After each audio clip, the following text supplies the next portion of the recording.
sinasamba ka dahil sa dakila mong kalwalhatian. Panginoon naming Diyos sa langit, Amang makapangyarihan, Panginoong Hesukristo, bugtong na anak ng Diyos, Kordero ng Ama.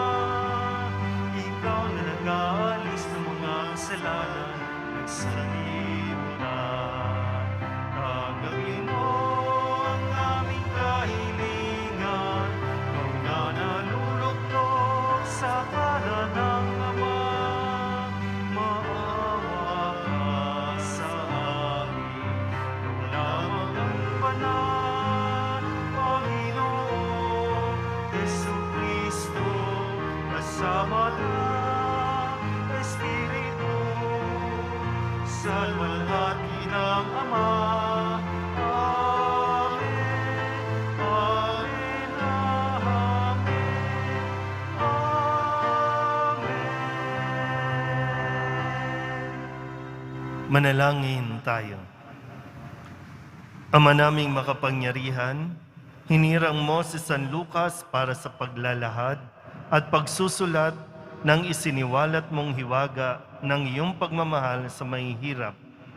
Ipagkaloob mo ang mga dinakila mo sa pagtataglay ng iyong ngalan ay manatiling nagkakaisa ng damdamit isipan at lahat ng mga bansa ay maging mapalad na makita ang iyong pagliligtas sa pamamagitan ni Jesucristo kasama ng Espiritu Santo magpasawalang hanggan. Amen. Magsiupo na po ang lahat. Pagbasa mula sa ikalawang sulat ni Apostol San Pablo kay Timoteo. Pinakamamahal, iniwan na ako ni Dimas dahil sa pagkahumaling sa mga bagay na pansanlibutan. Siya'y nasa Tesalonika. Nagpunta sa Galacia si Crescente, si Tito na may sa Dalmacia. Si Lucas na lamang ang kasama ko. Hanapin mo si Marcos at isama mo rini, sapagkat malaki ang maitutulong niya sa aking mga gawain. Pinapunta ko sa Efeso si Tikiko. Pagkarito mo, dalhin mo ang aking balabal na naiwan ko kina Carpo sa Troas. Dalhin mo rin ang mga aklat ko, lalo na iyong yari sa Pergamino. Napakasama ng ginawa sa akin ni Alejandrong Panday Tanso. Ang Panginoon ang magpaparusa sa kanya ayon sa kanyang ginawa. Mag-ingat ka sa kanya, sapagkat tutol na tutol siya sa ipinangangaral natin. Walang sumama sa akin nang una akong humarap sa hukuman. Pinabayaan nila akong mag-isa. Patawarin nawa sila ng Diyos. Ngunit pinatnubayan ako ng Panginoon at binigyan ng lakas upang maipahayag sa mga hintil ang salita. Ang salita ng Diyos. Salamat sa Diyos. Talastas ng mga tao, dakilang paghahari mo. Talastas ng mga tao, dakilang paghahari mo. Magpupuring lahat sa iyo, O Poon, ang iyong nilalang. Lahat mong nilikha ay pupurihin ka at pasasalamatan. Babanggitin nilang tunay na dakila ang iyong kaharian, at ibabalitang tunay kang dakila at makapangyarihan. Talastas ng mga tao, dakilang paghahari mo. Dakila mong gaway upang matalastas ng lahat ng tao. Mababatid nila ang kadakilaan ng paghahari mo. Ang paghahari mo ay sadyang walang hanggan, hindi magbabago. Talastas ng mga tao, dakilang paghahari mo. Matuwid ang Diyos sa lahat ng bagay niyang ginagawa. Kahit anong gawin ay kalakip doon ang habag at awa. Siya'y nakikinig at handang tumulong sa lahat ng tao. Sa sino mang taong pagtawag sa Kanya'y tapat at totoo. Talastas ng mga tao, dakilang paghahari mo. Magsitayo po ang lahat.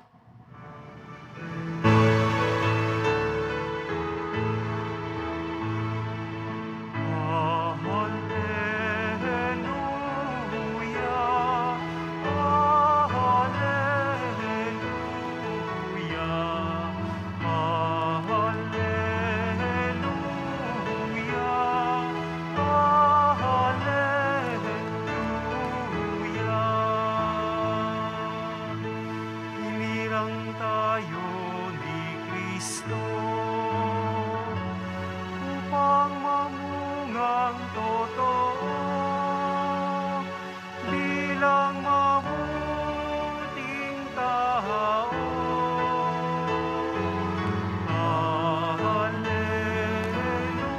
Alleluia, Alleluia,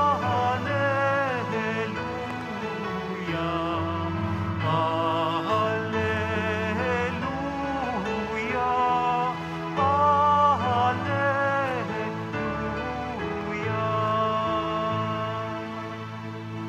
Sumainyo ang Panginoon. At sumaiyo rin. Ang mabuting balita ng Panginoon ayon kay San Lucas. Papuri sa iyo, Panginoon. Noong panahong iyon, ang Panginoon ay humirang ng 72. Pinauna niya sila ng dala-dalawa sa bawat bayan at pook na patutunguhan niya. Sinabi niya sa kanila, "Sagana ang aanihin, ngunit kakaunti ang mga manggagawa. Idalangin ninyo sa may-ari na magpadala siya ng mga manggagawa sa kanyang bukirin. Umayo kayo, sinusugo ko kayong parang mga kordero sa gitna ng mga asong gubat. Huwag kayong magdala ng lukbutan, supot o panyapak. Huwag na kayong titigil sa daan upang makipagbatian kanino man. Pagpasok ninyo sa alinmang bahay, sabihin muna ninyo, maghari nawa ang kapayapaan sa bahay na ito. Kung maibigin sa kapayapaan ang nakatira roon, sa kanila ang kapayapaan. Ngunit kung hindi, hindi sila magkakamit nito. Manatili kayo sa bahay na inyong tinutuluyan. Kanin ninyo at inumin ang anumang idulot sa inyo. Sapagkat ang manggagawa ay may karapatang tumanggap ng kanyang upa. Huwag kayong magpapalipat-lipat ng bahay. Kapag tinanggap kayo sa alinmang bayan, kanin ninyo ang anumang ihain sa inyo. Pagalingin ninyo ang mga may sakit doon at sabihin sa bayan, nalalapit na ang paghahari ng Diyos sa inyo." Ang mabuting balita ng Panginoon. Pinupuri ka namin, Panginoong Heso Kristo. Magsiupo na po ang lahat. Isang magandang araw po sa inyong lahat. Sa ating pong Biblia, mayroon pong tinatawag na 4 na ebanghelyo o mabuting balita. Ito ay yung binabasa natin tuwing linggo na ating pong pinagninilayan. Ang mabuting balita ayon kay San Mateo, ayon kay San Marcos, ayon kay San Juan, ayon kay San Lucas, na ngayon ay ipinagdiriwang natin ang kanyang kapistahan. At isang paalala ito, no, na dahil sa kanilang pagsusulat, dahil sa pagsusulat ni San Lucas, ay nakilala rin natin ang isang bahagi, no, kung sino ba ang Poong Jesus Nazareno, paano ba makitungo ang Diyos sa atin, at paano tayo lalapit sa Diyos. Ito yung napakalaki at napakahalagang kontribusyon ni San Lucas. Na kung tutuusin, si San Lucas ay nagsimula lang din sa pagiging alagad. Sabi nga sa ikalawang sulat ni Apostol San Pablo kay Timoteo, ikinikwento ni San Pablo na si Lucas na lang yung natitira. Lahat umalis na. Nung siya po ay nililitis, lahat parang nagkanya-kanya na. Yung iba naman may mga sariling misyon, napunta na sa iba-ibang lugar. At ang sinasabi niya kay Timoteo, tanging si Lucas na lang ang kasama niya at nananatili sa kanya. At ngayon, si San Lucas naman yung nagpapatuloy ng kwento o pagpapahayag ng mabuting balita. So ang pagpapahayag pala ng mabuting balita ay isang paraan ng pagkikwento. O para maipahayag natin ito, ikinikwento natin ang nagiging karanasan ng bawat isa na may kinaugnayan sa Diyos. Yung spiritual experience natin. Kaya nga ngayon, ang isinulat ni San Lucas ay pawang katotohanan tungkol sa katotohanan. At sino yung katotohanan? Si Kristo. Di ba? Ako ang daan, ang buhay, katotohanan. So ang isinusulat niya ay tungkol sa katotohanan, sa kanyang naranasan. Kasi isang biyaya po, isang grasya yung maranasan mo ang Diyos. At ang bawat grasya ay hindi pwedeng kimkimin, sarilinin. Dapat itong ibinabahagi. Hindi naging madali para sa mga alagad ito. Kaya nga nagbuwis ng buhay, kaya nga tayo nakapula. Kasi isa si San Lucas sa nagpahayag ng katotohanan at namartir. Kasi ganun yung magpahayag ng katotohanan. At hindi pwedeng matakot magpahayag ng katotohanan. Kasi yun ang tama. Kahit pakitlin ang buhay mo ng mga taong ayaw tumanggap ng katotohanan, kailangan tayong magpatuloy. Kaya nga sa Ebanghelyo natin, maganda po itong isinulat ni San Lucas na natutunan niya. At kinikwento niya sa atin. Sabi ni Jesus, sagana ang aanihin, ngunit kakaunti ang manggagawa. Idalangin ninyo sa may-ari na magpadala siya ng mga manggagawa sa kanyang bukirin. At ito yung panyaya sa ating lahat. Hindi pwedeng maputol, hindi pwedeng mawalan tayo ng tao na namumuhay sa katotohanan, nagpapahayag ng katotohanan. So paano ba tayo makakatulong? Paano ba natin magagampanan itong challenge na ito? Total, ang dami-daming challenge sa social media. Baka pwedeng tingnan natin yung isang aspeto na china-challenge tayo para magpahayag ng katotohanan. Sa paanong paraan? Sa pagsusulat. Ikwento mo. Ano ang naranasan mo sa Poong Jesus Nazareno? Bakit ka naging deboto? Bakit ka nagdidebosyon? Ikwento mo. Kasi hindi pwedeng, parang naghimala sa'yo, tapos na, sa'yo na lang. Hindi. Kasi gusto ng Diyos, gamitin ka para maging himala ka sa ibang tao. Hindi ikaw, kundi ang Diyos. Kaya nga lahat ng sumusulat sa Biblia, hindi patungkol sa sarili, hindi pag-aangat ng sarili, kundi ang mas naipakikilala ay ang Diyos.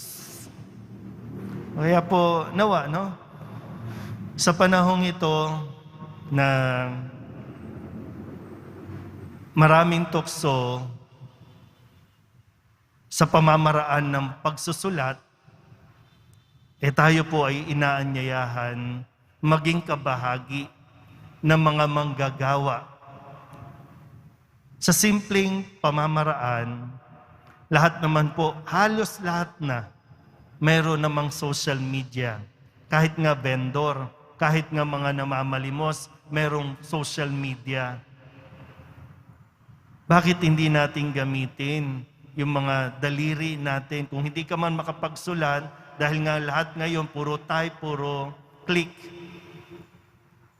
Maganda rin suriin, Ano ang pinopost mo? ano ang sinusulat mo sa iyong mga social media. Diyan ba nakikita at naipapakilala mo ang Diyos? O nakikipagsabayan tayo dun sa mga kasinungalingan na kung ano-ano na lang ang ipinopost?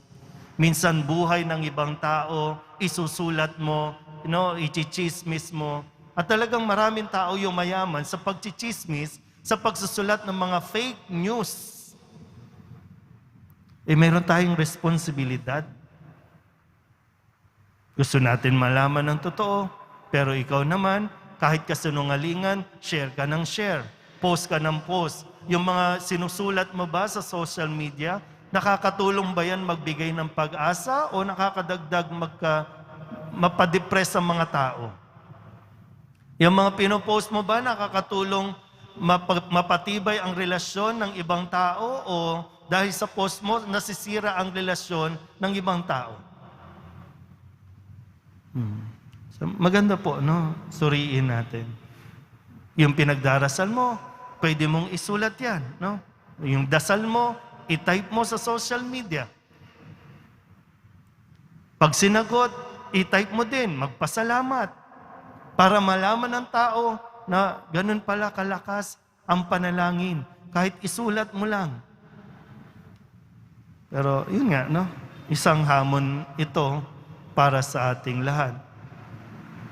Hindi natin nakikita o kaya naman minamaliit natin yung kakayahan natin na mayroon tayong maiaambag para makatulong magpakilala sa katotohanan. Meron, no? Kahit matanda na, kahit senior ka na, kahit nga bata lahat po pwedeng maging kamanggagawa para nang sa ganon mas marami po ang makarinig ng mga mensahe ng Poong Jesus Nazareno. Amen. Magsitayo po ang lahat.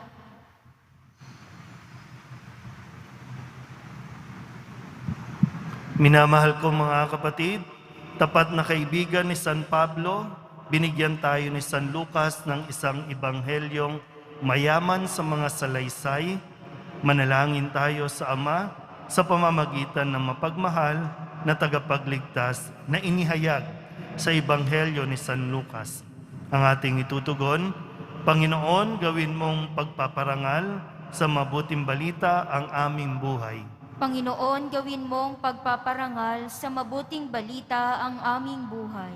Ang simbahan naway gisingin sa mga kasapi nito, ang pagkagutom at pagkauhaw sa tinapay ng buhay na walang hanggan.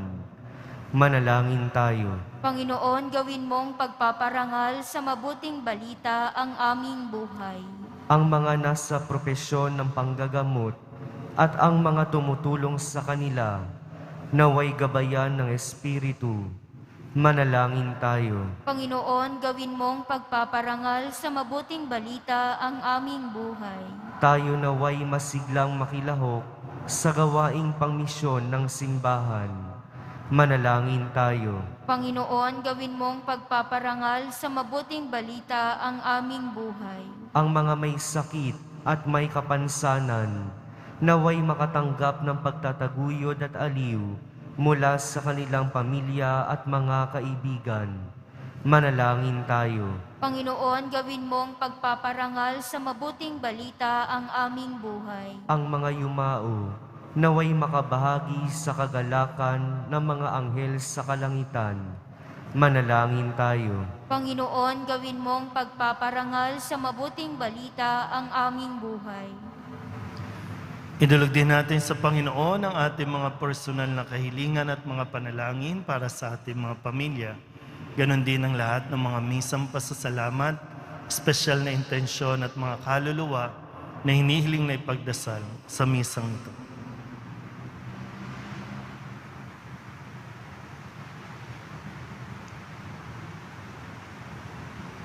Ang lahat ng ito hinihiling namin sa ngalan ni Kristo, aming Panginoon. Amen. Magsiyo po na po ang lahat.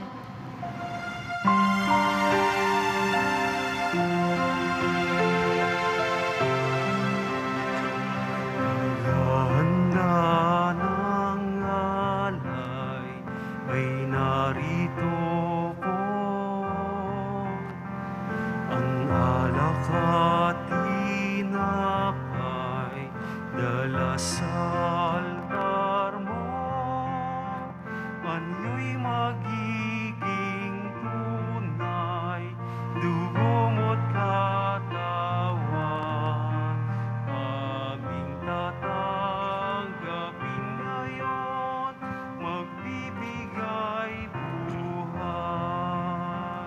Magsitayo po ang lahat. Manalangin kayo mga kapatid upang paghahain natin ay kalugdan ng Diyos Amang makapangyarihan. Tanggapin nawa ng Panginoon itong paghahain sa iyong mga kamay, sa kapurihan niya at karangalan sa ating kapakinabangan at sa buong sambayanan niyang banal. Ama naming lumikha, sa mga kaloob na buhat sa iyo, pagbigyan mong kami kusang makapaghain upang ang mga alay na inihahandog namin ngayong kapistahan ni San Lucas ay magdulot sa amin ng kagalingan at kadakilaan sa pamamagitan ni Jesucristo kasama ng Espiritu Santo magpasawalang hanggan. Amen. Sumainyo ang Panginoon. At sumaiyo rin. Itaas sa Diyos ang inyong puso at diwa. Itinaas na namin sa Panginoon. Pasalamatan natin ang Panginoong ating Diyos. Marapat na siya'y pasalamatan. Ama naming makapangyarihan, tunay ngang marapat na ikaw ay aming pasalamatan sa pamamagitan ni Jesucristo na aming Panginoon. Itinatag niya ang iyong sambayanan at ang mga apostol ay salig at katuwang sa pagpapanatili ng iyong pagmamahal na di magwawakas kahit kailan. Kaming sambayanan mo dito sa daigdig ay katibayan ng pamumuhay sa langit. Kaming narito ang tagapagpahiwatig sa pagkakaisa ng tanan sa iyong pag-ibig. Kaya kaisa ng mga anghel na nagsisiawin ng papuri sa iyo nang walang humpay sa kalangitan, kami nagbubunyi sa iyong kadakilaan. Santo, Santo, Santo, Panginoong Diyos ng mga hukbo, napupuno ang langit at lupa ng kadakilaan mo, o sana sa kaitaasan. Pinagpala ang naparirito sa ngalan ng Panginoon, o sana sa kaitaasan. Magsiluhod po ang lahat. Ama naming banal, ikaw ang bukal ng tanang kabanalan. Kaya't sa pamamagitan ng iyong Espiritu, gawin mong banal ang kaloob na ito upang para sa aming maging katawan at dugo ng aming Panginoong Hesukristo. Bago niya pinagtiis ang kusang loob na maging handog, inawakan niya ang tinapay, pinasalamatan kaniya, pinaghati-hati niya iyon, iniabot sa kanyang mga alagad at sinabi, "Tanggapin ninyong lahat ito at kanin, ito ang aking katawan na ihahandog para sa inyo."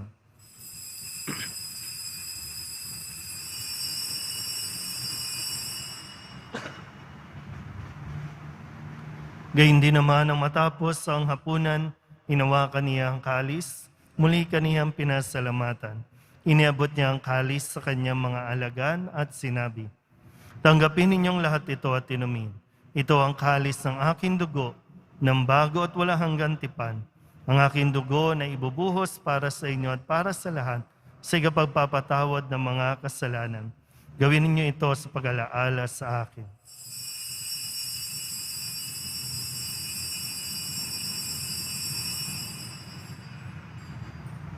Magsitayo po ang lahat. Ipagbunyi natin ang misteryo ng pananampalataya. Si Kristo'y namatay, si Kristo'y nabuhay. Si Kristo'y babalik sa wakas ng panahon. Ama, ginagawa namin ngayon ang pag-alaala sa pagkamatay at muling pagkabuhay ng iyong anak.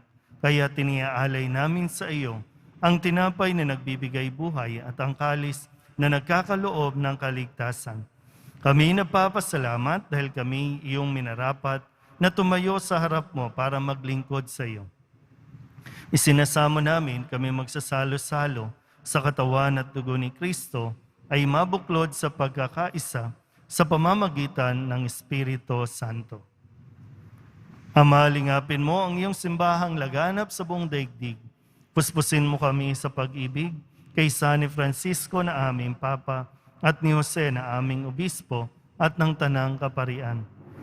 Alalahanin mo rin ang mga kapatid naming nahimlay na may pag-asang sila'y muling mabubuhay, gayon din ang lahat ng mga pumanaw. Kawaan mo sila at patuloyin sa iyong kaliwanagan. Kawaan mo at pagindapating kaming lahat na makasalo sa iyong buhay na walang wakas.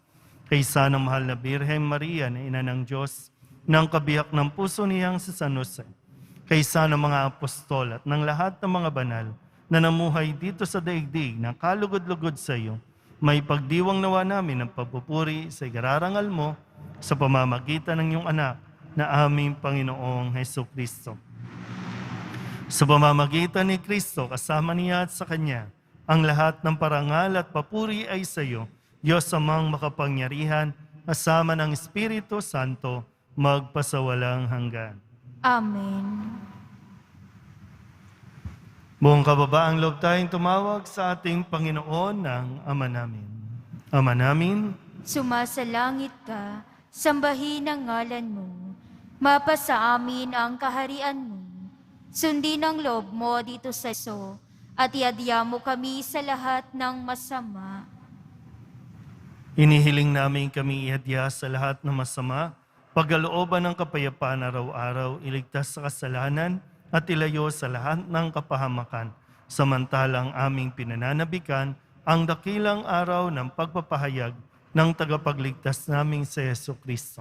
Sapagkat iyo ang kaharian at ang kapangyarihan at ang kapurihan magpakailanman. Amen. Panginoong Heso Kristo, sinabi mo sa iyong mga apostol, kapayapaan ang iniiwan ko sa inyo, aking kapayapaan ang binibigay ko sa inyo. Tunghayan mo ang aming pananampalataya at huwag ang aming mga pagkakasala. Pagkalooban mo kami ng kapayapaan at pagkakaisa ayon sa iyong kalooban, kasama ng Espiritu Santo, magpasawalang hanggan. Amen. Ang kapayapaan ng Panginoon ay laging sumainyo. At sumaiyo rin. Magbigayan po tayo ng kapayapaan sa isa't isa. Kordero ng Diyos na nag-aalis ng mga kasalanan ng sanlibutan, maawa ka sa amin. Kordero ng Diyos na nag-aalis ng mga kasalanan ng sanlibutan, maawa ka sa amin. Kordero ng Diyos na nag-aalis ng mga kasalanan ng sanlibutan, ipagkaloob mo sa amin ang kapayapaan. Magsiluhod po ang lahat. Ito ang kordero ng Diyos. Ito ang nag-aalis ng kasalanan ng sanlibutan. Mapalad ang mga inaanyayahan sa kanyang piging.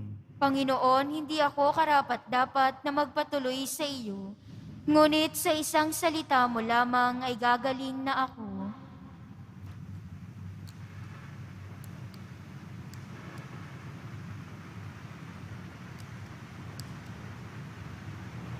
Katawan ni Kristo, Amen.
Magsitayo po ang lahat.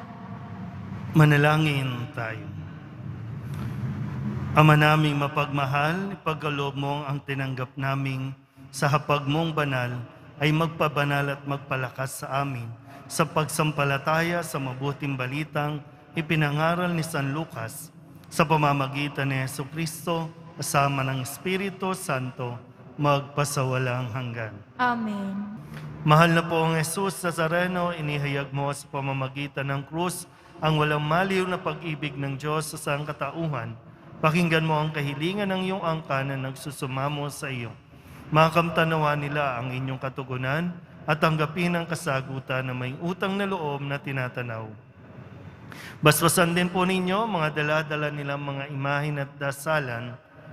Sa pamamagitan ng bendisyon na ito, naway maalala nila ang mga pangako nila noon sa binyag, na ikaw ang kanilang ibigin at paglilingkuran bilang Panginoon magpasawalang hanggan. Amen. At pagpalain kayo ng makapangyarihang Diyos, Ama at Anak, at Espiritu Santo. Amen. Mayo kayong taglayang kapayapaan ng Poong Jesus Nazaret. Salamat sa Diyos.